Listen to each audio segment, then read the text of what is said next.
Karena prinsipnya saya pribadi tidak percaya dengan perdukunan, apalagi ramalan ini itu segala macam. Satu-satunya peramal yang masih saya percaya hingga saat ini adalah BMKG.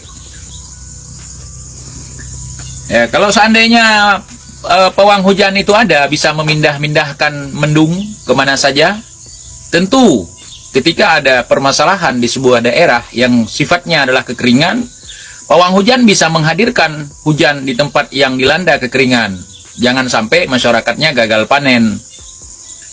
Kemudian kalau ada daerah misalnya kayak di Jakarta ya, terkenal sampai ke daerah bahwa rawan banjir.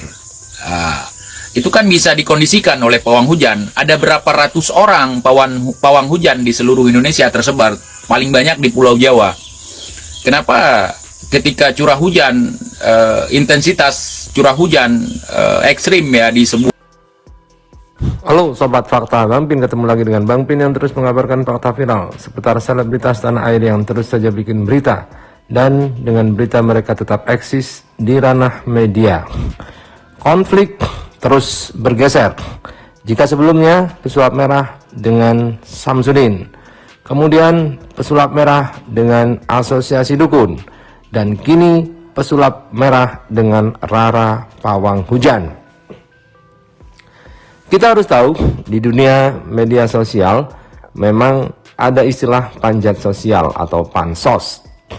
Jadi sesuatu yang viral ini pasti akan banyak dimanfaatkan orang untuk memanjat popularitas. Kita tahu Rara dulu sempat populer saat JP Mandalika. Dan kini di kasus pesulap merah, Rara menemukan sesuatu untuk dipanjat, tangga untuk dipanjat, yaitu saat Marcel Radival membahas soal konten pawang hujan dengan Rara di podcastnya Arie Untung. Bahkan di situ Rara juga sempat dikatakan goblok, mempunyai banyak kebodohan. Hal itu dibahas antara Marcel dengan salah seorang temannya.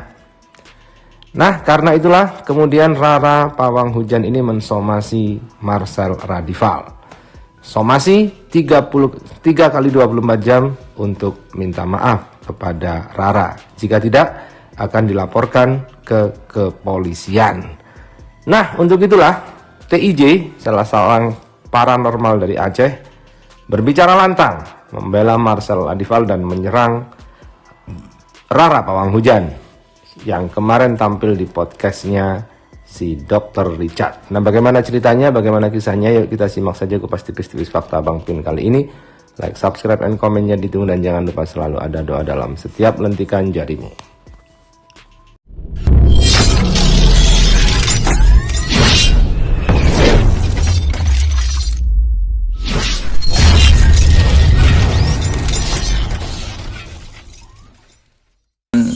Ekstrim ya di sebuah wilayah. Di sini adalah Jakarta. Kenapa nggak dipindahkan ke laut aja, biar nggak banjir, biar nggak repot pemerintahnya begitu. Kemudian ketika ada kebakaran hutan, misalnya kayak di Kalimantan beberapa waktu yang lalu, ya kenapa nggak sekalian aja bawa hujannya ke sana, biar nggak capek-capek pemadam ya kan, bawa damkar.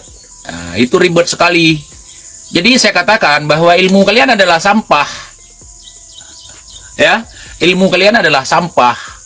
Saya sangat yakin 80% dari 100% masyarakat Indonesia tidak percaya dengan yang namanya pawang hujan.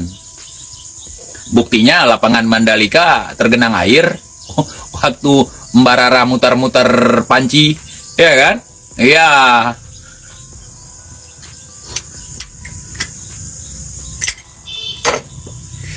Waktu muter-muter panci itu. Ya, kemarin Rara Pawang Hujan tampil di podcastnya Dr. Richard Lee.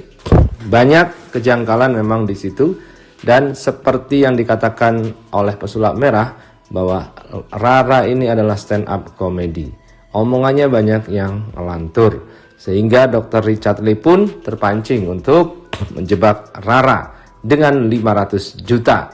Jika Rara bisa membuktikan di studio itu langsung ada hujan. Kemudian Rara melihat HP-nya, melihat ramalan cuaca di Google yang seperti dibongkar oleh Marcel si pesulap merah.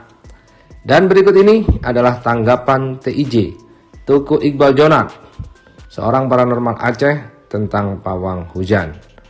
Pawang hujan yang sesungguhnya itu mungkin ada, tapi inilah kata TIJ.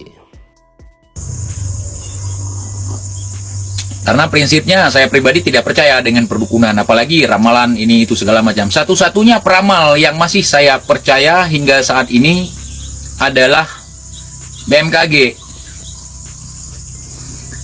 Ya, kalau seandainya pawang hujan itu ada, bisa memindah-mindahkan mendung kemana saja, tentu ketika ada permasalahan di sebuah daerah yang sifatnya adalah kekeringan, pawang hujan bisa menghadirkan hujan di tempat yang dilanda kekeringan.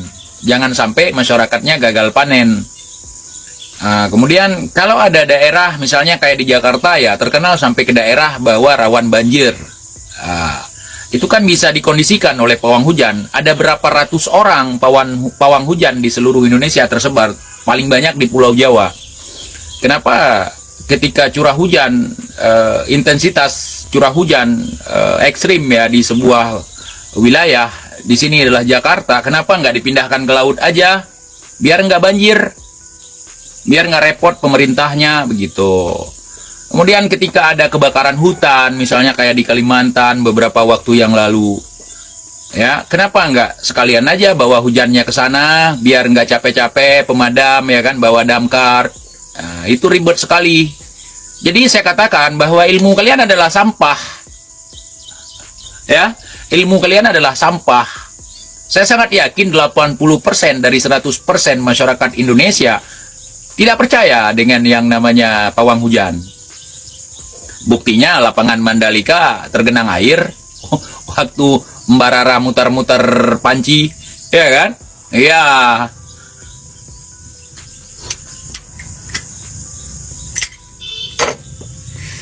Waktu muter-muter panci itu Mbak Rara, hujannya makin lebat. Nggak seperti itu, nggak seperti itu. Itu kan kita berusaha mendoakan ya. Kalau mendoakan nggak perlu jadi pawang hujan. Jadilah orang yang istiqomah, nggak perlu jadi pawang hujan. Itu harus dipahami saudaraku ya. Apalagi kita sebagai muslim ada yang namanya sholat meminta hujan.